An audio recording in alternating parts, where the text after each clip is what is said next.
Joe, can we agree that we're going to take the racing snail by the reins? Gonna take the racing snail by the reins and not feed it cocaine? I don't know where to go with that, but... Because that's definitely what he fed that snail. Sugar cubes, come on, that was Dan. Big-ass sugar cube. Well, it's a big-ass snail. All right, let's take this snail by the reins, boys.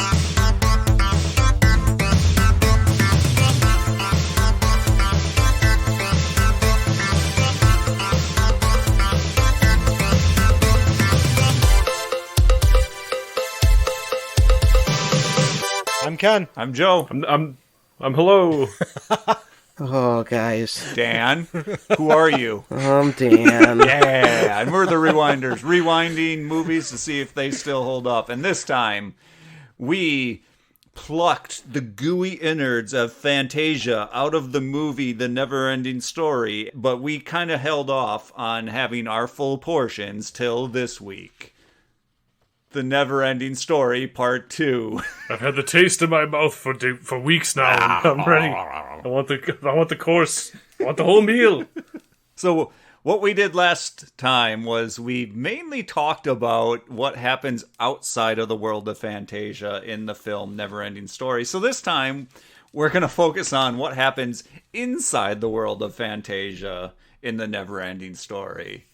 Gentlemen, why does the rock monster have a bicycle? He's got the Segway. It's a bicycle. It's a bicycle. Really- I feel like it's a Segway. dumb Bicycle steamroller. I only ever saw one I hate it. wheel. It's like one of those, like, push bikes. It doesn't pedal. Like, he's sitting on it and just pushing it with his feet. A scooter? Yeah. He's got himself a razor? It's like those training bikes for tiny children now. Oh, They don't have actual gear okay. systems. I know what It's you're talking just- about.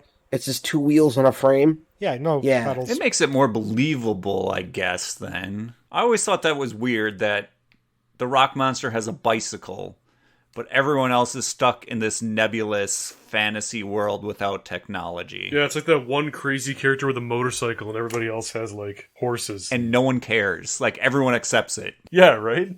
It's like, how is your rock motorcycle thing powered, man? Like that cheat from Age of Empires where you could get the car. Okay. How many guys played Age of Empires? You mean like the real-time strategy game? Yeah. Nope. You could enter a cheat and it would give you, I forget, it was like a car with guns. Nice. Twisted metal I never played Age of Empires or whatever. It was a Shelby Cobra that you could get. So Dan, what else can you get in that game?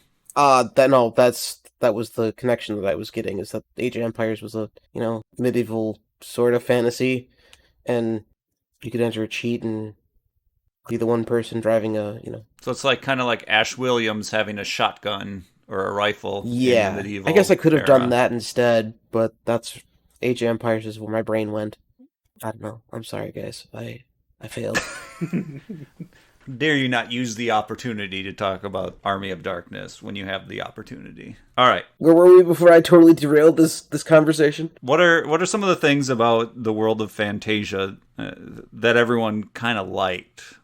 I know that seems weird because Fantasia is a little generic, but there's some things.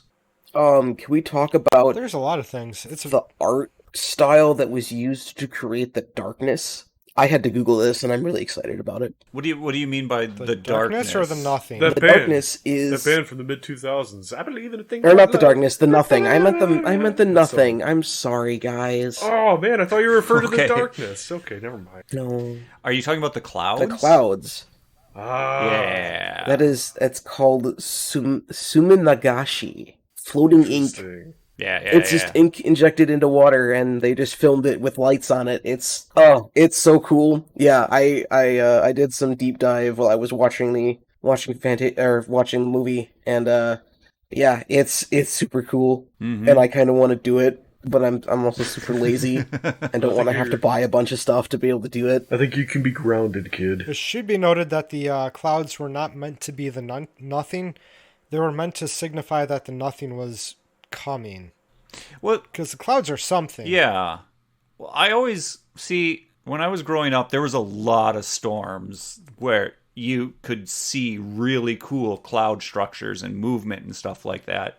That art form that they used to create these clouds in the movie definitely portray that churning cloud-like action before a storm hits. Absolutely. And it does a great job of being foreboding and very beautiful. I always liked that part of the movie. Yeah, it's definitely gorgeous. Then you put the song over the top of it. Oh yeah. I have three giant words on my notes list, all underlined, of just that theme song. All I wrote. It survived the time, man. Oh, it I don't has. know. It's still catchy. It's extremely catchy. It has more oomph than most children's movies that I remember from the time, the era. Just damn, this thing lives on. Well, you could say it's never ending. And it's very 80s, too. That song is very 80s. Mm-hmm. You sure about that? Oh, yeah. It's pretty 80s. Yeah. But somehow it still sounds good. I like it. That's my bias, I think. It's a reasonable bias, because you're pretty correct. Not just that opening song, though, but I think the music through the whole movie, especially during the Fantasia sections, Yes. is really good. I particularly like the song where we're going into the tower for the first time. Like it's good. Really lasting, impressionable songs. Interesting fact on this part, 2 different composers. I believe the American version has all the techno pop stuff. Otherwise, there's just one other composer who had the entirety of the rest of the movie, where you don't actually recognize that there is music, which is, what I think of as if it's a good audio mix in there, it's not extra, it's just there, it's just part of the movie. I don't know how to say this proper. No, it fits. You don't think about it. It's like good editing. Yeah. You don't think about it when you got good editing. Exactly. Oddly enough, this movie it's a fantasy movie with that, as you called it, like a techno pop or synth pop soundtrack, and it works. Meanwhile, you also have another fantasy movie, again in the 80s. I can't remember exactly what the date was for it, but Legend. And they fought against their synth pop soundtrack for that movie and had it reverted for I believe it was for the European release, and the US release still has the Tangerine Dream soundtrack. I think that's the way it went. Or the US reversed it and said no Tangerine Dream. I don't remember how it went. Still have not seen that movie. Oh, it's good. Neither I've have always I. wanted to. Just never got around to it. We'll I'm in the same boat. get to it. Eventually. We don't have to do it right now because this has been a fantasy movie. Because we're doing Neverending Story right now. I got 80s movies up the wazoo. I just relived another 80s movie I haven't seen since I was like 5 or 6. I watched Don't Tell Mom the Babysitter's Dead last night. The only thing I remember about that movie was advertised relentlessly when I was a kid. And the only thing I remember about the advertisements, because I didn't actually watch the movie, is them shooting skeet with dishes. Yep. Oh, but now I'm just thinking skeet surfing every time I hear the word skeet. Damn it. We'll get to it when we do Top Secret. What the hell's Top Secret? Val Kilmer. I thought you were talking about the surfing scene from Escape from L.A. Oh, yeah. That should be one, too. Dan's favorite movie. He's got to see L.A. if he saw New York. It only gets better. L.A. is by far worse than New York. It's like, you thought New York was bad? L.A. is just... It is unbelievably bad. Buckle up in your 1950s car and get ready for what's his name to drive you off Steve a cliff. Buscemi as he twerks his arms all over exaggeratingly back and forth with the wheel as he's driving in a straight line. Damn it. So inside Fantasia, Yeah, I really like that swamp thing. That swamp's Yeah. really nice. there's a lot of stuff. The thing that they used in the swamp area that I enjoy is tightness of the sets. And using that tightness to heighten the, I'm going to say, reality of the set, because it's not real. And it's a fantasy. It's not real. So it's okay for it to not look real kind of vibe. Another film that has used that in more modern times was Sleepy Hollow, where they purposely shot on these really tight sound stages to make everything not look real, but very interesting. And that's how I feel about these swamp sequences, is just that it's a tight sound stage and they're controlling what you can and can't see, and it's just, it amplifies that it's not real, but it's also very interesting. Mm-hmm. Plus, a giant goddamn turtle. You say that. I have a feeling that they also had to keep it small just based on the fact that it was already the most expensive movie to come out of, I think, Europe at the time. Yeah. Mm. And also, the mud that they used for the swamp came from a riverbank nearby, and it was infested with mosquito larvae. Oh, no. So they had to, the soundstage was evacuated for a little bit of time to take care of that problem. That's awful. I mean, I guess it could have been worse. Like, it could have been like, you know, a nest for like a skin-eating parasite or something. Could always be worse. Or it could be a show about giant water slides that gives everyone diarrhea, explosive diarrhea. Thanks, NBC. Making them even more water slides. I don't remember the name of the show, but it's not out yet. And like half the crew got explosive diarrhea from working with the water Oh, in the show. Oh, this is a real This thing. is a real thing, and it's recent. oh, that's bad. Chocolate waterfalls. Chocolate water slides. Anyway, It's so bad. Oh my. did you guys have an opinion of, what's her name, Moira, the giant turtle, when you were a kid? She was grouchy. I loved the She turtle. was grouchy. I still love the turtle as an adult. I do not, as a child or as an adult, like the sneezing. Yeah. I like it because it reminds me of Jurassic Park with the Brachiosaurus scene. It makes me giggle. It definitely was one of those cases where, as a kid, I didn't have an understanding of, I'm going to say, adult logic. So this giant turtle that's like, oh, this is the most wise being in the universe, is so put out by everything and doesn't care about anything.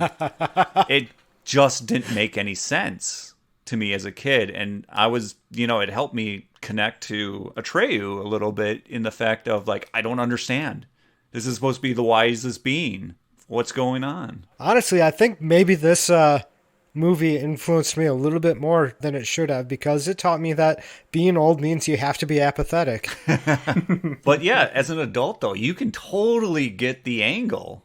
This is like seriously old turtle, like the oldest living creature on Fantasia and the wisest creature on Fantasia. And it's like, oh, it's my time? I guess it's my time. Yeah. How am I going to stop this? Well, you can, but you can't. Well, why can't I? It's like, well, that's way over there. You physically cannot make it there. Give up. I'd say let's hang out together, but I'm allergic to you. Get the hell out of here so I can enjoy my last moments in peace. You know? And by last moments, I mean sleeping under the mud. Yeah. Yeah. Why not? Until you become nothing. It doesn't sound so bad. Probably not very painful.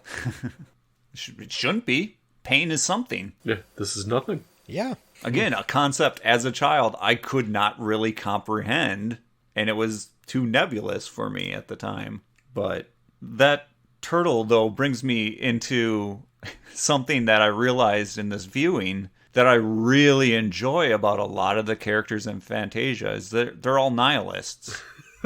They don't care. I had a different form of nihilist in my mind. I just rewatched The Big Lebowski for the first time in years the other week. They're not Germans. Well, technically they're written by yes. Germans. Wait a so- minute. They're figments of German Oh, my. imagination. Yeah. But it's an interesting take because all these, and I hate for any other, I call them NPCs in my head. All the NPCs of the movie are all like, yeah, I don't care. Yeah, everything's dying. What are you going to do? It kind of has this, like, the only people that care are Sebastian reading the show of the movie, the book, and Atreyu, who's tasked with going to save everything. At a certain point in the movie, all the people who care are gone except for those two. How many times has the turtle, like, been taken by the nothing? Because Fantasia only lives as the book is being read. Parallel universes, Dan. It's not the same creature. Since it's someone else's imagination being fired up when they read the book, it's a parallel universe. Or is it a continued universe? I Like, does everything in this book exist because the last guy built it this way? And then it's up to Bastion to continue this, and then what happens to the book? Because that's what I always assumed, is that this is a continuation of the old guy. And so what is, what happens after, if he doesn't give Moonchild the name, what happens? The book just ends, and then does it disintegrate? Does it die? Good question. Fantasia would for the reader at that point, yes. And since the reader is part of the story Close at the that book, it's point, done. the story Put it would away. end. Does the reader die? No, just the universe. die in The the book, do you universe die that in real Fantasia's life? in just ceases to be. Until another person picks up the book and starts reading it again. Or the same person picks it up and starts reading it again. Do they just see blank pages? No. Does the book offer them writing prompts? What happens if you flip to the end of the book to see to see how the book ends? And Ken, I'm gonna put this is gonna melt your brain. All books are writing prompts for the reader because they don't give you all the details. You fill them in. I need to read more. I like to think that the Fantasia's universe begins and ends with the book. So when people pick up the book and begin reading, the universe begins at the end of the universe. So like you're reading and you find out that the land of Fantasia is being destroyed by nothing. So the characters in this universe are just constantly in a loop of the last week of their universe. And that's why they're so just nothing matters. That's God, this is the fifth person to read this book this week. Come on. So it's like a Westworld-esque Adventureland that gets reset every time. Yep. But honestly, the way that those people are reacting, really more is how Bastion feels about how everyone else feels about his point of view in the world. His dad was pretty apathetic about his feelings about his mother's death. His dad says, yeah, you have those feelings. Fuck you for having those feelings. You need to be over here. That's kind of what's happening with every character in the book, as you're saying. Yes. Every book in the character is why are you caring? You need to just not care about that. This is what's happening over here. And I'll say, because we're at that point now, the conversation hit there. As an adult, this movie is not just what the films and the story of the Neverending Story say it is. Because Mork at the 3/4 part of the movie says, or someone, I can't remember who says it, that when people stop using their imagination and caring, so it doesn't matter if you're in the act of reading the book or not, when you just forget about it and move on with your life, then yes, that world starts falling apart because people aren't thinking about it. They're not actively engaging their imagination to envision that world, to live in that world, to remember Atreyu and his losing his horse in the swamp. So that just ceases to exist. So that's kind of that. That's the surfacey portion of Fantasia. The non-surfacey portion of Fantasia that I started ingesting this time was the general fact of when you go and start reading a book, you apply your history, your way you view the world, and your experience in the world we're in to that novel, because you're not being spoon-fed every single tiny detail. So every time the novel leaves something out, you fill it in. And, for instance, in the Neverending Story, they sent for Atreyu, and they said, he's their best warrior. He's from the Plains people. And the movie disengages from from Fantasia at that point, goes back to Sebastian. Sebastian looks at his, I think his lunchbox or something like that. Yeah. And it has a Native American hunter going after a buffalo. Yep. Oh, it's the back of his backpack. He's got a patch. Yeah. And so he applies that idea and experience of his own world onto Fantasia, which creates Atreyu to resemble, in a way, a whitewashed version of a Native American. So the last person to read that book might not have Atreyu that is like that. And of course, Atreyu is a child in this version of Fantasia because a child is reading the novel. I guess maybe that's a stretch because they do say explicitly in their voice lines that you're just a child, get the hell out of here. Right. Well, that's because, Bastion feels ignored and everything. That's Bastion putting his feelings into the book. he's been told, you're just a child. You have to do what you're being told. You don't get to have any sort of governance over your own life, which is basically what those people are saying. Go back to your people, grow up a little bit before you actually think you can help something. Yeah. That and the world is falling apart because his world is falling apart without his mother. And the only way to put it back together again is sort of the roundabout sequence of accepting his grief and working through his grief for his mother through this novel. It's not in any like specific, this is the grief process. It doesn't do it like from A to B exactly. It kind of zigzags around.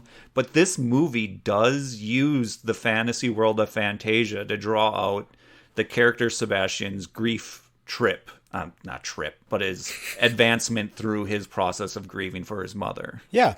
And people are always so surprised when they go back and watch the movie. They're like, man, I can't believe that Artax died so quickly in the book. And you're like, well, in order to really get you to where Bastion is so he can get over this grief, that has to happen pretty quickly. Yeah, I think I was surprised at how quick Artax died. It was like, wait, right away?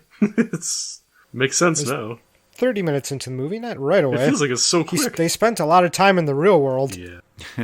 Well, like 2 storms went through before that happened, I think, or something. I don't remember.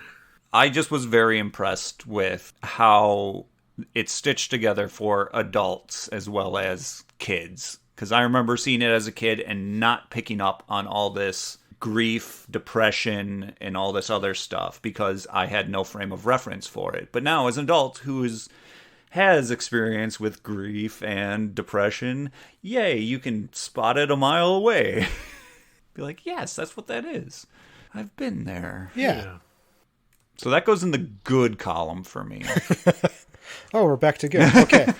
Now, there's some people that I would say, I'm like, if you're tender about some of those kind of things about depression and grief, maybe think twice about going back to watch this one because it'll get you a little bit along the way. Maybe it's what you need. And maybe? I don't know. Everyone's different. Correct. Maybe you need to destroy a planet and then wish it back together again. Seems subtle. I could do it. I hope I didn't sink everything with that. No, I agree with that entire that what happened in this entire conversation. Like I can't find anything to disagree with. Like everything seems fitting. Mm-hmm. Yeah. Oh man, didn't even hit on that one on the first one. The adults give bad advice. I forgot I wrote that down. Like the guy in the bookstore told him to fight back with fight the bullies. Like that's not good advice. Well, which he technically eventually does. You have no idea what the bullies are like. His imagination. Power of imagination. Actually, the old man, the old scientist man, he was trying to give him some good advice, but he just wouldn't listen. Mm-hmm. He just ran away. What? Atreyu just ran away from man. the little scientist man. He's trying to tell him all the advice, and he just ran off. Oh, no. I'm talking about Bastion in the real world. It's a very early I'm confused. note. I thought we were done talking about the real Yeah, that's world. where I said, oh man, I didn't even hit this one last time. Atreyu gets all sorts of good stuff. That's true. He does get good advice, whereas Bastion gets pretty rough advice from the few sources he has. And if that's all coming from Bastion's head, that means Bastion already knows everything. And that's because he's a kid. Like, never give up. Good luck will find you. I don't know if that's good advice. I wrote down a whole bunch of stuff.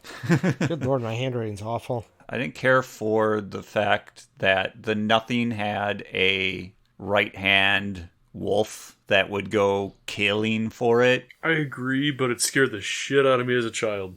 That wolf was terrifying. I mean, that's what it's designed to do. That was the other time that Noah was injured, fighting that wolf. That's why the fight scene was so short. You got a claw across the chest. Wow. Correct. They threw the fucking wolf at him. Like, they couldn't use a dummy. They used a dummy wolf, but couldn't use a dummy Noah to make that look... Anyways, yeah, he got injured. That scene is also very interesting to me, too. Even, like, as a kid, because what it's doing is that it's... Here, he's walking into a destroyed, what looks like could be cathedral, and all the murals on the wall are of him and his process of trying to fight the nothing. And then, it's like, oh, and now here's this. Oh, I haven't seen that yet. Oh, there it is. It's a really neat, and I really, as an adult, appreciate how they did the artwork to make it kind of look like church art in all the murals. So it's definitely stylized. I always liked that. That was really a neat progression tool. Yeah. Really break Atreyu's mind a little bit. He's been gone for so long that they wrote legends about him. Now, is that true, though? How long has he been gone searching? We don't know. It's never explained. It's never explained. But it's not like he also had a bard writing down all the tales of his travels, who told these artisans to create this mural and give them the details that they used to flesh it out on the paintings. It's a Pandora's box of how did that work out? Other than the world of reality and the world of Fantasia is colliding, and that's kind of like this weird overlap that it kind of breaks a fourth wall and says that it knows it's a story. Yeah. But it does it in a really cool way. And I think at that point, that's what's going on, is it's definitely breaking itself away and being like, hey, look, remember how we're a story? Before we become nothing? Yeah, definitely. A little self-reflection. Yeah, it's almost like a reflection, but also like the book is trying to fight back a little bit, trying to fight for its own survival. Sure. Being like, hey, remember all these good times we had? We could have more. It's getting bashed and be like, oh, this is really weird. For how underutilized Gmork was, I think he's a strong character for being in like 2 scenes. Yeah, strong, interesting. I'm always a fan of people who futz with contraptions, and that's exactly what he did. He futzed with contraptions, so definitely a interesting character for me. What do you mean, futzed with contraptions? Are you talking about the tiny old man scientist dude? Isn't that Mork? Gmork is the wolf that was going to kill Atreyu. Oh, Was that Mork? Oh, Gmork. Right, okay. I thought it was Morg. No, I had a G. Gmork. No, it's Gmork. Yeah. With that, I had the subtitles on because one thing I don't like about this movie, just in general, movie-wise, the sound for it was very, very, very, very, very quiet. No, sure. For parts of it, and getting caught back up to the, so when the dad was talking in the intro, I'd turn the volume way up, and then all of a sudden it's in Fantasia, and it's all fucking loud and shit. Oh, and I'd turn it down. There's a lot of volume control required for this movie, so I just turned on the closed captioning and turned the movie down a little bit. So I didn't always hear the way what was the scientist's name? I don't know. I'd have to look that up. I can do Okay. it quickly. I don't know, but he He had was my neat. favorite line in the to the winch wench. Enderwook. Oh, God. Although his one snaggly tooth terrified the crap out Oh, of me. sure. As an adult, it terrifies the crap out of still me. does. I do not like It's that so snaggly long. tooth. It's a very long tooth. It's so long. Since we're on the character model distractions, the luck dragon, Falcor, the scales on that always just gross me out. I can see Really? why. Oh. No, I get it. Yeah, Yes. as a kid, yeah. As an adult, there's something very unsettling about that, and I do not like it. Furry puppy things shouldn't have scales. That makes sense. That's kind of weird. It's a dragon. Dragons need scales. Yeah, I understand that they called it a luck dragon, and then they made it a dog and a dragon. Why a dog? Because it's friendly. Why a dragon? Just close your eyes and imagine sleeping next to it and then waking up and having it wink at you and say you talk in your sleep. I could have that with the dragon. I guess it wouldn't be as fluffy, so I couldn't fly through the mountains and not have to worry about not having sleeves on my shirt. That's a valid critique. But he's warm, he's furry, he's luck riddled. If you're riding him, you'd have good luck. You wouldn't have hypothermia because you'd have just that slight chance where you didn't. I imagine he's a furnace just like every other dog. Exactly. Not cold-blooded like a lizard dragon. Still, I was feeling frozen when he was flying through the old white caps. Yeah, maybe you need to let it go. It looks cool. Wait, what? What? Let it go? Oh, I see. I see what's going on here. You're welcome. Yeah. I don't know. Falcor was one of my favorites as a kid. Always has been. Obviously, everyone loves Falcor, except for when he gets weird in the third movie or whatever. When he doesn't look like himself, he gets sick. I don't know what you're talking about. It's when he got Botox and tried to stay young, but rolls out of bed looking like Nick Nolte. My goodness. Ouch. Oh no. That was mean, Joe. Sorry. Poor Falcor. Falkor didn't deserve that. Oh, the science dude and the witch wife. Yes. We drew a parallel earlier about Princess Bride and this. Yeah, I definitely That- got some pretty heavy, Billy Crystal and Carol Kane vibes going.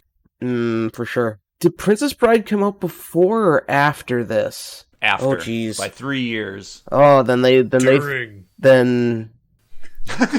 At the same, they were shooting the same scene in the same studio. They borrowed stages. Costumes.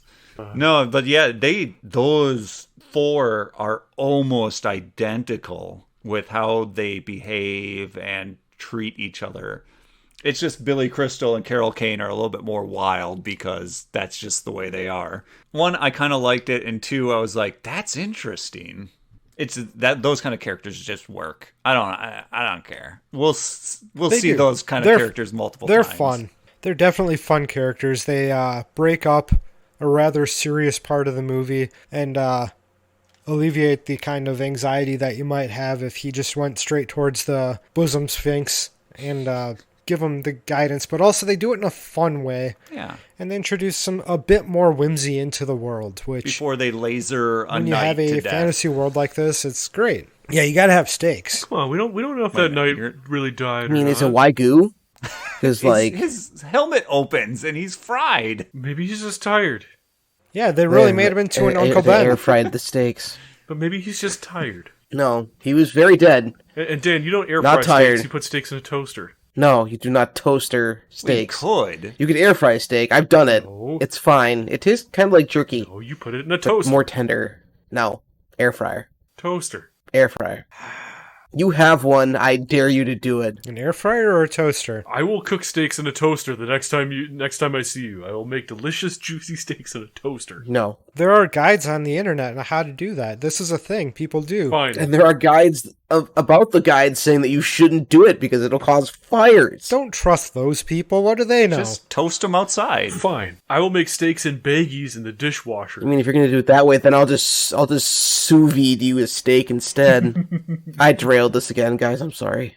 It's okay. So we're at that part in Fantasia, and we're all dudes, and we were all young boys. Mm-hmm. Those sphinxes Oh, yeah. were, I don't know about you guys, but probably one of the first real, like, just sit in and see nipples on boobs in an artistic fashion, because a lot of times if you see bosoms in children's stuff, they usually, edit out the nipple. Here they're like, have at it, kids.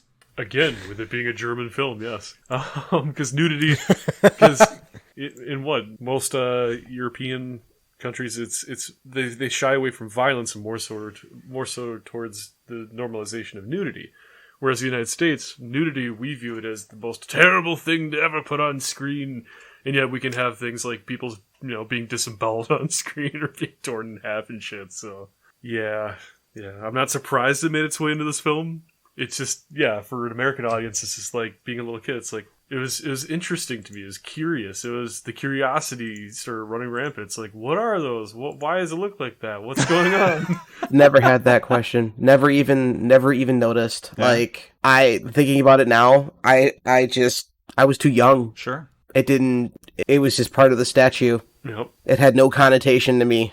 I forgot we had conversations about this, Dan, where you were attracted to Littlefoot's mom in The Land Before Time for some God reason. damn it, I fucking hate you. I'm not the shark dude. You shouldn't hate me. Honestly, I didn't dwell on it much as a kid, but as I was growing up, I was like, yeah, they just Those put breasts are in tits. this movie, huh? Those are very fake tits. Oh yeah. They went and had those installed. They didn't come naturally that Nope, way. those are bolted on. But I guess you can normalize that kind of stuff and not make it purely carnal sexual stuff. Yeah. Yeah. If you're not in the US. There's nothing about it that feels sexual. No, because there shouldn't be anything because it's just Skin. there. It's their body. It's like whatever. Well, it's not whatever. They obviously had some sort of issue with their own bodies that they felt like they needed to go to the doctors and get them enhanced. And then they start falling apart. Because they went to a bad doctor? Oh, but their face was falling off too. That's a real bad Yeah. doctor. I will say, as a kid, that was creepy. Yeah. It was. Those- It was very unsettling and creepy to me. Like, I didn't feel right during that scene. It scared me. I didn't understand. Like, Yeah. I didn't catch it till, just watching because it's been so long that they're falling apart because the nothing is there. And they're becoming nothing. Unlike other characters, which are just like, I'm just going to sit here and let it come. They're the ones that actually cared and encouraged Atreyu on what to do. Tried shooting him. No, that's for the first ones. The blue ones didn't try shooting them. They're like, oh, dang, you got passed by our sisters. Now we gotta let you... Oh, man. Apparently our second gate is Show you this mirror. is just a joke to you. I don't know. They made the mirror gate sound like it was supposed to be this like super like dark evilness, and Atreyu just walks right fucking through it. Yeah, they made it sound like, Swamps of Dagobah levels of scary, like confronting yourself in Star Wars. And it's like, Yeah, he just walks I through. was expecting there'd be more. Maybe Atreyu didn't have to deal with it that much because Sebastian saw himself in the novel scream through the book, and then I guess Atreyu didn't see Sebastian anymore and was like, oh, well, that was weird. Can I walk through this mirror? Oh, hey, I can. Yeah. I don't know. It feels like it was a scene that they were going to film and then ran out of time or production money and just didn't. Yeah, that definitely felt like it was cut down a little Or bit. it was a bigger idea, and then when they actually filmed it, it was like, that didn't really come out like we thought it would. Maybe. Huh. You're like, Sebastian's already been, or Bastion has already been talking a lot and realizing that he's part of the movie. Let's just glaze over this. Like, it's fine. But it's time for Atreyu to know who he really is. He's just some kid in a terrible sweater in an attic. Screaming at literature. Very nice attic. Screaming at literature. And eating shitty sandwiches. I remember all those nights I spent yelling at books. One thing that really stood out to me, and this is... I apologize going back to the real world, but speaking of Bastion, speaking of him reading and all that stuff, as an adult and having germophobia and not liking kid germs on stuff and everything like that, watching Bastion stuff that sandwich greedily into his mouth and like suck on his fingers after he puts the last piece in and then start flipping the pages again, all I could think of was, oh dear God, the old man has no idea. And I put myself in the old man's shoes, like if I was reading my book after I got back from this little thief, I would just be... That's a really good point. No. That and he threw the book, so it's damaged. Yeah, he damaged it. He stole this damn book and just starts just destroying the thing. It's not his property. Who cares? God, kids. Bastion's a pretty terrible person. Right? I mean, we hit that last episode pretty hard. That book cover though is sweet. Yeah, I just... I would, if I got that book, even as a kid, I'd be like, "Oh man, This book is expensive. the medallion I'm on going the front. to Holy cow! protect this book with my life. You don't start hurling it across I'd floors. be, yeah. Honestly, if I'm being completely honest, I would have probably tried to remove the medallion here. on the front Try putting it on a necklace. as a kid. Because that medallion's It pretty is. fucking sick. And I call it a medallion because when he first gets the book, he doesn't know it's called the Orin. And to be honest, we would have never known that was the Orin on the cover, but we see it in the movie. But in the book, they never, I guess, maybe they wrote out in the book what it looks like. But anyway, let's round this out with a little bit of the childlike empress. So, right after we decided we were going to watch this, like, was that 3 weeks ago ish, something like that?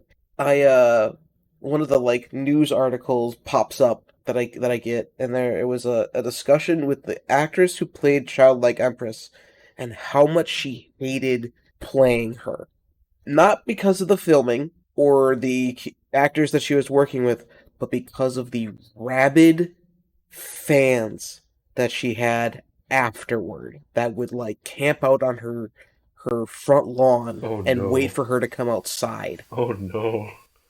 Oh, And these rabid fans were like middle-aged men. Yup. And her parents were not prepared to deal with that at all. You got to call the cops on that right away and shut that stuff down. I remember hearing about this, That's the way to get someone never to get into acting again. Yep, and she didn't. Or in the case of Ducky's voice actress, jealousy. She died. Her dad got jealous. What? Her dad got jealous and murdered her, like, right after Land Before Time came out. Yep. I don't like any of this. Nobody does. That's awful. Nobody likes that. I never even heard of that. No, the dude went Yikes. insane and murdered her, and I think he did a murder-suicide for the whole family. Ugh. Yep. Killed Ducky, killed Ducky's mom, and then killed himself because of money. She was only 10.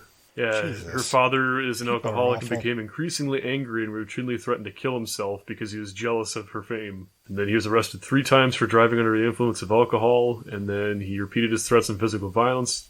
And yeah, police found no physical signs of abuse, so they decided not to press charges. And then after that happened, it was July 28th, 1988.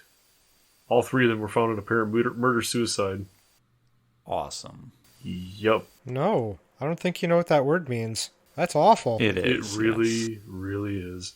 And what's more awful, but I don't know if it's more fitting or what, but her final film was All Dogs Go to Heaven. God damn it. The old Don Bluth 1-2. You can't have any happiness when it comes to a Don Bluth film. I was just going to mention that the childlike empress was really freaky to me as a kid. Like, I was scared of her. Yes, same That here. was the thing I was afraid of in this movie. I would agree. Her and the wolf. I wonder if they decided to keep her out of the movie until the very end because of that. Or just because she would be too ex machina. I don't know. For me, she freaked me out as a kid because you have this movie with children who are mostly children. I mean, you could argue that Atreyu is trying to be an adult, but she was like the most adult of the children in the movie. Like, she had this air and pomp to her. I don't Yeah. know. Mm-hmm. I thought she was probably the best child actor in the film. I would agree with that. Because she was able to emote. And it was something that I'm like, okay, I can see the emotional struggle actually happening. Whereas Atreyu losing Artax, it looked like it was acting. Yeah, I'd Whereas agree. the Empress begging for her name, that looked like some serious shit. But what about the child who suspiciously looked like Chunk, the bully that chased Bastion into a garbage can? That was some good acting. Really good acting. Yeah, good acting. Also wearing a very not United States style backpack. Yeah, that big boxy thing on his back. No one in the United States wears backpacks like that. What the? Come on, people.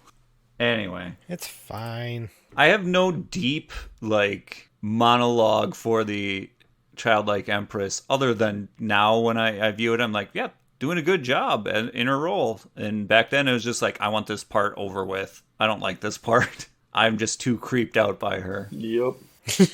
I don't necessarily have anything to say about her part in general. However, she did a great job. I'm wondering if her doing a great job would have been different had she had more time in the movie. Maybe. I could I see mean, that she was changing supposed to be the Deus Ex Machina. Like, she was supposed to be the one to fix everything. But she mysteriously got ill for not having a name. And that all plays into the whole blending of two worlds things as you're reading the book and it gets closer and closer and closer. But she's dying because people are forgetting. So that makes sense. And if she's the core, the one thing that's keeping Fantasia alive, if she dies, Fantasia dies. That means that as soon as the Nothing does whatever, if she's sick and dying, that's it for Fantasia. I mean, she's the core. Until she hands it off to Bastion, which is weird. She basically goes, here's a bit of sand. Now you can wish for whatever you want. And the more wishes, the more cool Fantasia will be. And it's like, well, yeah, that makes sense. But that also sounds like she handed off the power of the Empress to Bastion. Now is Bastion the Empress? Yeah. Yes. And she's like, thankfully, I get to finally have rest. These childlike bones are so brittle. From carrying everyone else's problems. These used to be strong bones. Yeah, comparing her seeing the death, of the Nothing coming for everyone is drastically different than the rock monster seeing the nothing and them zooming in on the rock monster's face. And I'm like, yeah, movie, that was a bad idea. Yes. That rock monster has no expression. They tried. He's a rock. Monster. They could have made him like they did in the photos from 2 and 3. But have you seen him actually in the movies of 2 and 3? Because No, because they refused to watch them. you would be very sad, because he's great in one. And then not great? Except his emotionless face, his stoic stone-like face in this movie. Actually, I have no idea. I can't remember anything about the other movie.